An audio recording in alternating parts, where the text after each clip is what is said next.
And most often when I'm doing this work with clients, they actually don't feel different from themselves. They feel more like themselves. And that's the example of coming back home. That's the example of letting the healing and compassion enter. That's the example of like, what if I wasn't so married to the ideas that are brought up in me every time a trigger is present? Welcome to The Shift, where we search for ways to do better by thinking better. Whether you're going through a major life change, looking to deepen your understanding of yourself, or hoping to improve your relationships with others, The Shift is here for you. We're your hosts, Isla and Yashar, an endlessly curious sister and brother team. As certified brain-based executive coaches with backgrounds in medicine and management, we combine the neurosciences, performance psychology, strategic planning methodology, and mindfulness techniques to empower your transformation from the inside out. Join us in conversation as we explore better ways to show up for ourselves and each other. Hi, friends. Welcome back to The Shift. Today, we are going to be talking healing, and we're going to be talking about healing in reference to change and how they are different, why they are different, and how to understand it in yourself and in your body by prioritizing how you heal, why you heal, and then informing your change decisions through that lens. We can go many places today with this conversation, but most of it starts because we, when you work with us, tend to hold a therapeutic space, even though that's not necessarily what you hired us for and what we're there to do. It ends up happening because our approach is an inside-out approach. And so while we work with you to show up in your power, to lead with a place of integrity and care, in that process, you start to heal those parts of you as well. And so how you show up for yourself and your team alters. And so when we do this, we wanted to highlight why we do certain things and how we do it. So we're not doing change just for change's sake, and how we root ourselves in a greater purpose to be the change we want and to create the shifts that we desire. So Yashar, start us off in this conversation. Yeah, I think change is necessary for healing, but it's definitely not sufficient. I think is an ingredient in healing, but it's not all encompassing. Change alone can be suppressing behavior, can be an alternative behavior, but it doesn't necessarily lend itself to healing.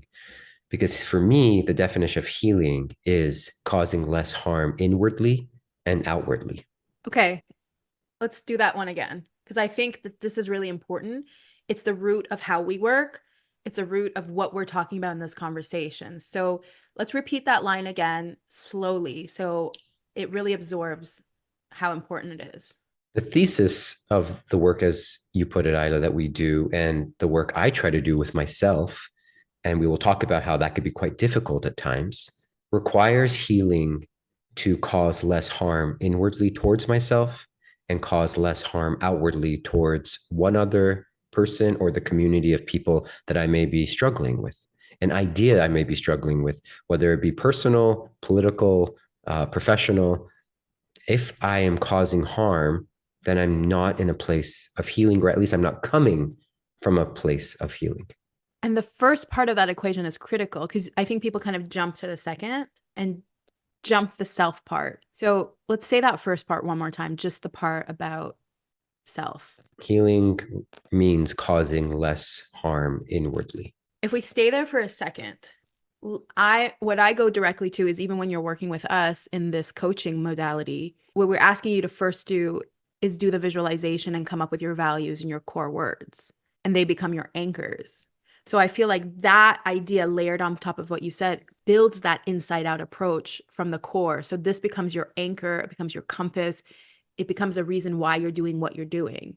And if the rule is that you will not self-harm, it shifts the way in which you decide what you do and how you do it. Absolutely, because discovering your values, discovering your characteristics, and even absolutely loving what you come up with and feeling some form of attachment and authenticity to that doesn't necessarily mean that you won't beat yourself up for not being that all the time.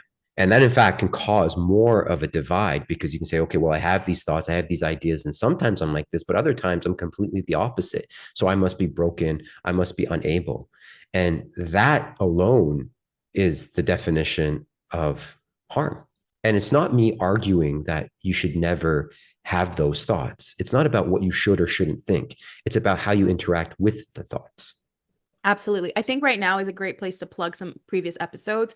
The reason why I say this, because I think that this is the root of what we've been talking about in all our episodes. So the first episode I want to link us to is how we started our conversation on the shift, which is unveiling or demystifying this concept of good and bad, right? At the core. Like, if we always live with good guy, bad guy mentality, what we're actually doing is constantly putting shame into our systems. And again, that's not conducive to healing. It can cause change, but it's not conducive to healing. So I think that's one episode that I think lends to this conversation. And the other is our double episode that we did last season, which is about how we need to be loved and how we believe we should be loved, right? And how that's core worthiness. We see this when we're martyring ourselves. We see this when we're overprotecting ourselves and we're hypervigilant. And it goes down to self-worth. So part of this conversation also lends itself to self-worth. Like, you are worthy of care. You are worthy not to self-harm.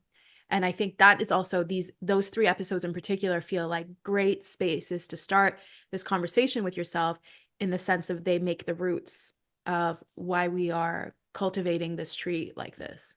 The conversation around healing has to relate to challenge, because what else are we then healing unless there's a challenge in front of us? And so that moment the challenge is in front of us, and if our go-to is to look down upon ourselves or to do the opposite and come out in strong ego and defiance of the other person, then automatically there's this mismatch of energies and ability to hear the other person, to hear yourself, and to find a commonality or a safe place to explore the pain that has come up. And so when we label good and bad versus helpful or unhelpful, we create that divide much more quickly. And so that's part of the healing for me, is we heal so we can be closer to ourselves. We heal so we can be closer to others, because in that closeness, and I don't necessarily mean physical closeness, I mean energetically, emotionally more grounded, we are able to do much more productive work. We're able to do much more solution oriented behaviors, actions. And even if our goal is to make big change in our lives, doing it through biting on the chomp and fighting through all of it is, I think, a very inefficient way to move forward. And we want to talk, I think, in this conversation, you and I, Isla, about the more efficient way, not for expediency's sake, but for getting to the root of healing in a more holistic sense. So the reason this conversation actually occurred is because a lot of people, friends, family, clients, are engaging in various therapy models.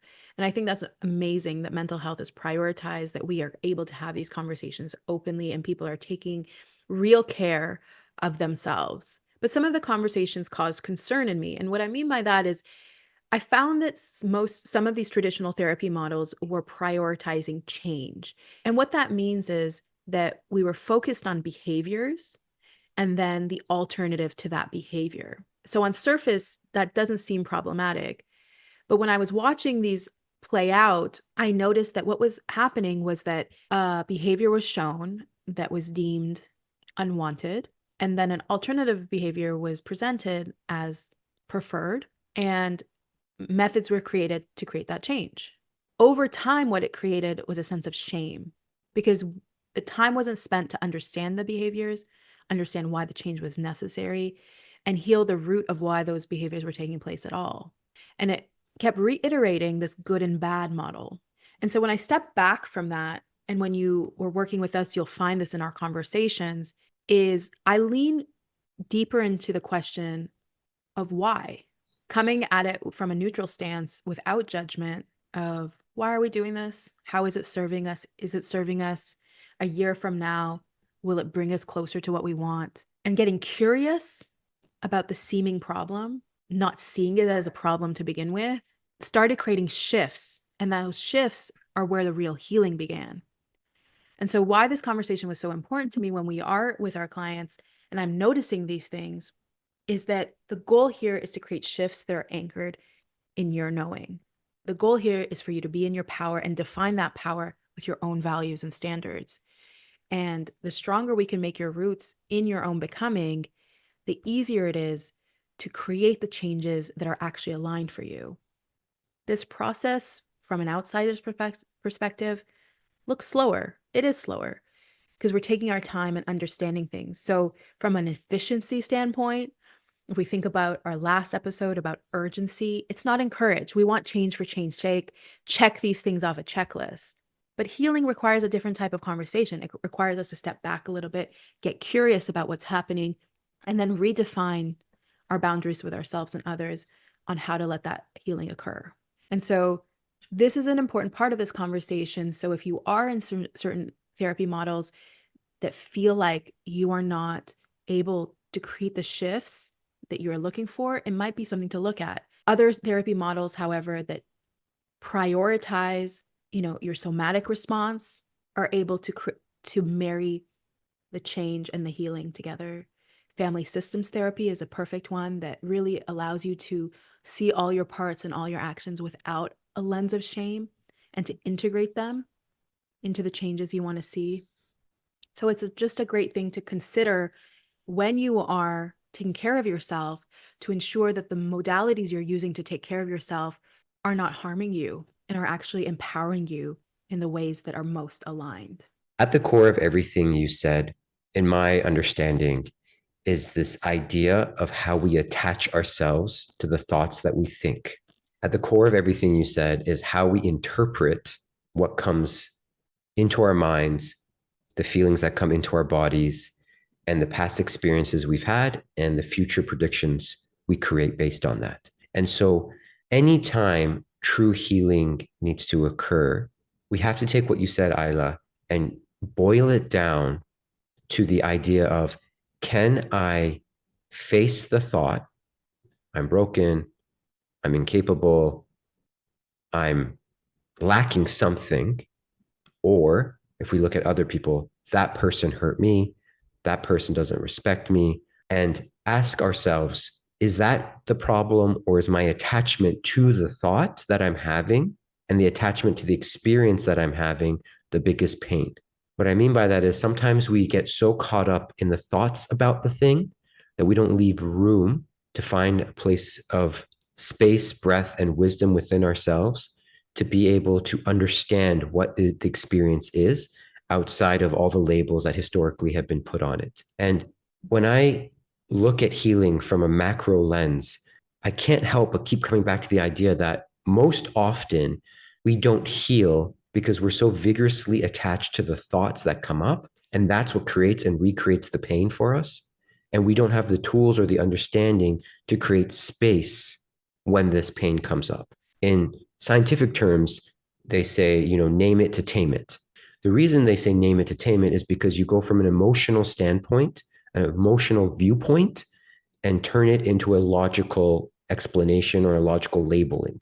So you say, I am feeling X, Y, or Z, and that action of labeling it sort of short circuits temporarily the fight or flight response and puts more of an executive function, more of a cognitive function to the experience.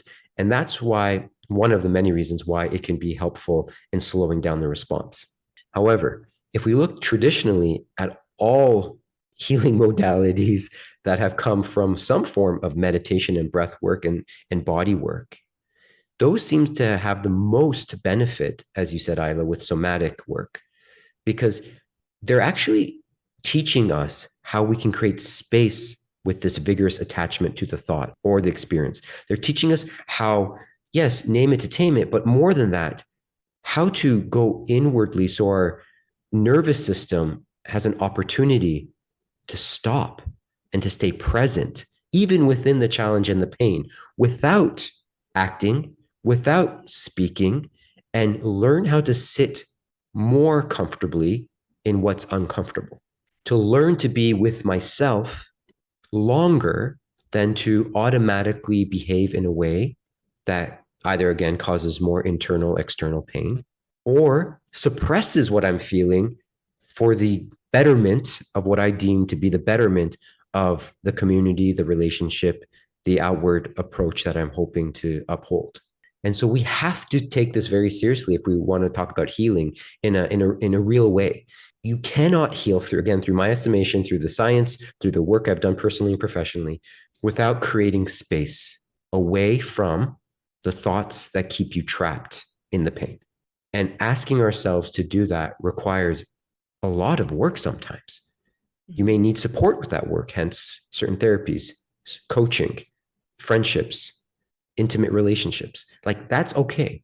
However, what whoever they are, cannot do is create the space within you. Only you, yourself, can do that by staying present to the breath, by learning how to regulate your nervous system, by learning how to move your body, by creating practices where you are, for repetition's sake, not acting, not speaking, and sitting within the pain to see what wisdom comes through it.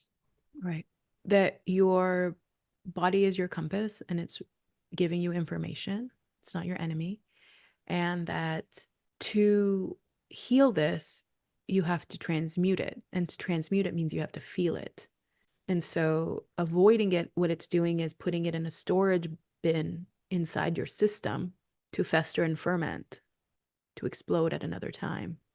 And so, yeah, for true healing, it requires you to navigate those feelings, metabolize them, not stay there, and then transmute them out. I remember the first time I really tried to practice this. It was actually with you when we were in high school. We're sitting at the kitchen table. And I don't know if you remember this or not, but I do because it was the first time I tried it. And we were having a sibling disagreement. I pissed you off somehow? Yeah. We were having a moment where we were not seeing eye to eye. Many conversations we had in high school that I pissed you off. You're right. But I'm specifically speaking to this one time because I remember reading about this one in high school when I started getting more and more interested in Buddhism and meditation and this type of work. And I remember giving myself the task of actually just sitting with your thoughts and ideas and whatever you were saying. And to be honest with you, I don't even remember what you were saying. And that's the cool part about the story is I don't remember what you were saying. I remember my experience of sitting there and not responding. And I actually remember you almost getting annoyed by me and like confused as well, because I was just sitting like staring at you. And it was all I could do is all I could do not to explode, but also to try this idea of like, let it marinate, like see how it feels, see what it means for me prior to coming up with a rebuttal, with a remark, with a yeah, but, with a, you might be right about this, but what about this? And funny enough, life will repeat itself until we really learn. Just a week or two ago, I did the same thing with my wife. And I had to tell her because she's like, same confusion. And so I had to say, like, I'm actually quiet because I'm trying to process what you are saying without going to where I typically go. By staying with your thoughts and almost allowing them to be here and not go into the narration that I very, very commonly can do about certain topics. And so it was the idea about like, maybe healing is not that the pain is gone, but it's just not the be all and end all when it comes up. It's just a signal of, hey, here's an opportunity to see what else is possible within me. If I have a really dedicated mindset towards healing, then by definition, again, I have to have a very dedicated mindset towards compassion for myself and for others. Because there is no healing without compassion. If you don't love yourself, why would you want to heal yourself? And healing yourself, I should put a little caveat in here, is not about being different. It's actually being more of your baseline truth. It's stripping away all the stories. It's stripping away all the definitions that you've somehow built over the years, right? We always say like children are so pure, right? Well, what if you're more childlike? What if you went back to the more expressive side of you, not to be maybe irresponsible with a lack of understanding of the world, but to be more responsible in a childlike form of curiosity of what else is possible? How else can I approach this challenge? How else can I see myself and be with myself? And most often when I'm doing this work with clients, they actually don't feel different from themselves. They feel more like themselves. And that's the example of coming back home. That's the example of letting the healing and compassion enter. That's the example of like, what if I wasn't so married to the ideas that are brought up in me every time a trigger is present? And so you get to shed all of that noise. Exactly. When there's more space within the pain, when there's less reactivity to the pain, and there's more compassionate approach to yourself and others when challenges arise, that's when we know we're not done healing, but we're on the path of healing. Because if we have more compassion for someone or ourselves, we act differently, and there's the change part. Mhm. But we, more importantly, feel differently Yeah. about the subject matter. And that's why we want to act differently. And without great questions, which is the bread and butter of any great coaching, Mhm. without compassion, Mhm. without patience, the change is superficial. Mhm. And I want to add another one at the end of it, which we do also have an episode on, is to then feed it hope, Yeah. feed it direction through hope, through the things you want to cultivate, through the dreams you have, through the vision of what is more aligned. So we'll make sure we link that episode as well. But I think that is the light then, right? You're doing all of this work in the shadow to then move towards this light. But what is that light? That's the light you build. That's the light you build. And the light, again, is not just like this floating on clouds idea. This light is, reminds me of when people say everything happens for a reason. I think we say that because we want meaning, we want purpose, we want understanding. But the light is liberation. I think when we say everything happens for a reason, the reason things happen, if we want to look at it that way, is the opportunity to be liberated from whatever is imprisoning you mentally, emotionally, or spiritually. Mhm. And the light enters when we understand where liberation begins, Mhm. when the Velcro is less sticky for those thoughts, for those patterns, when we find the key that unlocks the doors that have kept us trapped.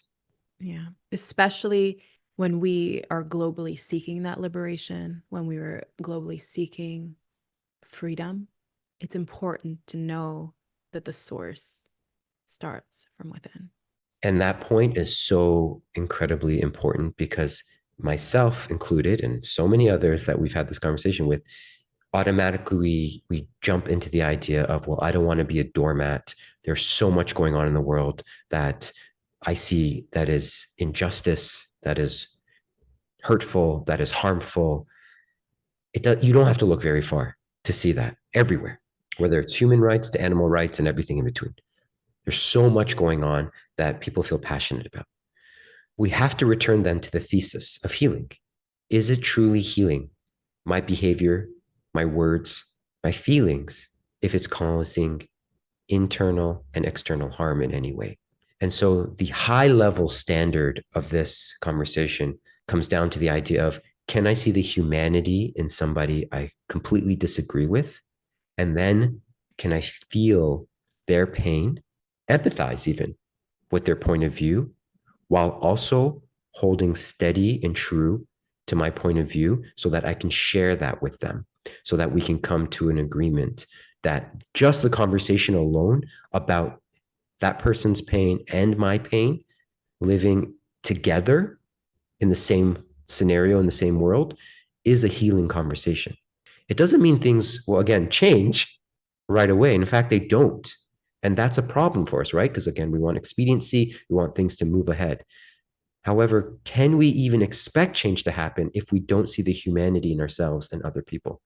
I think the answer is no. And I know I'm personally challenged with this on the daily with everything going on in the world. And I'm constantly asking myself, am I seeing the humanity in the other? And to be honest, a lot of times I'm not.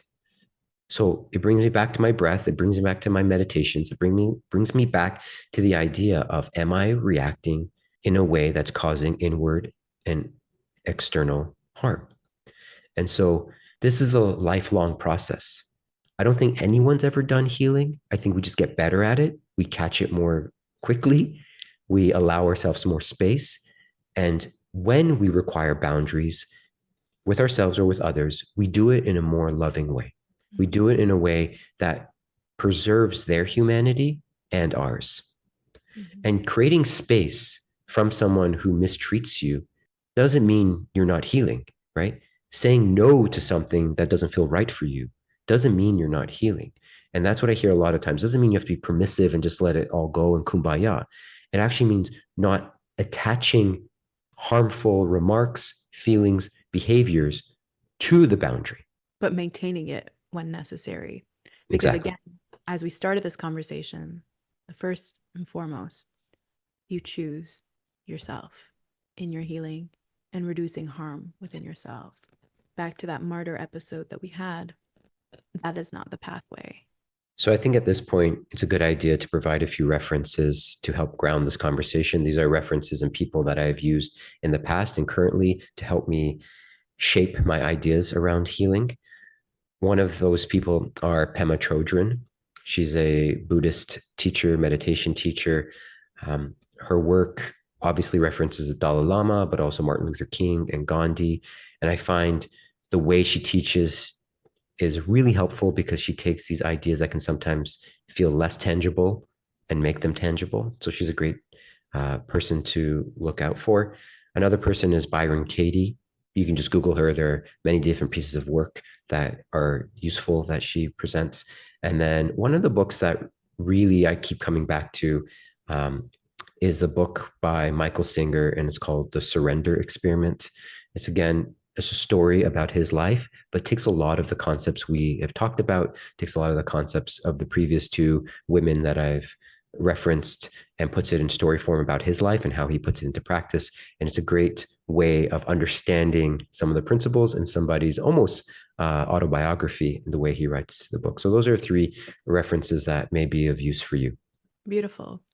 So we're going to bring this episode to a close. If you have any questions, if you have any topic ideas, like always, reach out to us. We are happy to have the conversation with you. On this topic for today, where I want you to start is with the idea of giving yourself space to feel, space to be, and understanding your core needs and values and your anchors in when you decide to create changes within yourself. Any modality, person, process that inflicts shame upon you is doing more harm than good. We're not here to create more scar tissue. If you start with the concept of not looking at your behaviors as good or bad and more of information, then you can get curious about them. And then if you anchor yourself in your aligned self and the version of you that makes you most proud and most hopeful, then you can start creating the shifts you desire from a place of power. We'll drop all these resources in the show notes. You can start with the leadership code. It's a free resource to get in touch with your values and your core root system. And then go visit the other episodes and see how they build on this conversation. Thank you for listening, friends. What shifted for you during this episode? We'd love to hear your insights. Write us with any questions, commentary, or episode ideas at theshift@mindshiftleadership.com. If you enjoyed this podcast, we would deeply appreciate a like and subscribe. The Shift is brought to you by Mindshift Leadership, a heart-centered, evidence-based, mindset-powered leadership company, empowering you with the training to prioritize mental health, inclusion, and performance optimization.